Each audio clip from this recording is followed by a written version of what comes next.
আসসালামু আলাইকুম রহমতুল্লাহ। সবাইকে অনেক অনেক ধন্যবাদ। যারা তোশিবা স্টুডিও 2303 মডেলের এই ধরনের ফটোকপিয়ার ব্যবহার করছেন, তাদের জন্য আজকের এই ভিডিওটি।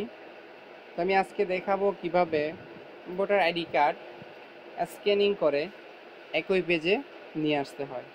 তো তাহলে শুরু করা যাক। যেটা আমাদেরকে প্রথমে করতে হবে, স্ক্রিন যখন আমাদের মেশিন চালু থাকবে রানিং অবস্থায়, তখন এখানে যে প্রোগ্রাম দেখা যাচ্ছে, এখানে অ্যারো কি দেখা যাচ্ছে উপরে নিচে ডানে এবং বামে, তারপর স্ক্রিনে দেখা যাচ্ছে।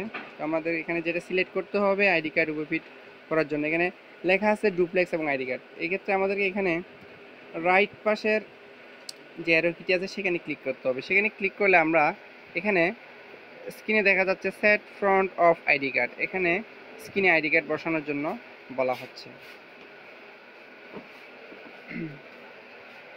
এরপর আমরা দেখতেছি এখানে যে ফটোকপি স্ক্যানার, এখানে দেখা যাচ্ছে আইডি কার্ড কীভাবে বসাতে হবে।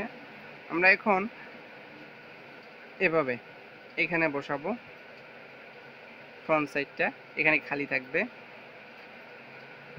এরপরে আমরা কি করব, স্টার্ট ক্লিক করলাম, কপি হচ্ছে, কপি, হ্যাঁ কপি হয়ে গেছে। এরপর নেক্সট পিটটা আমাদেরকে যেভাবে দিতে হবে সেটা হচ্ছে যে ঠিক তার উপরে যে অংশটি খালি ছিল সেখানে এটা বসাবো সোজাসুজি।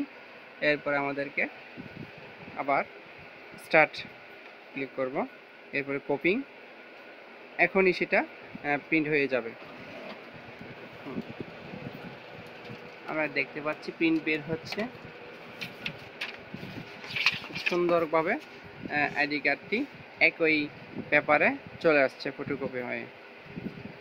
তো ধন্যবাদ।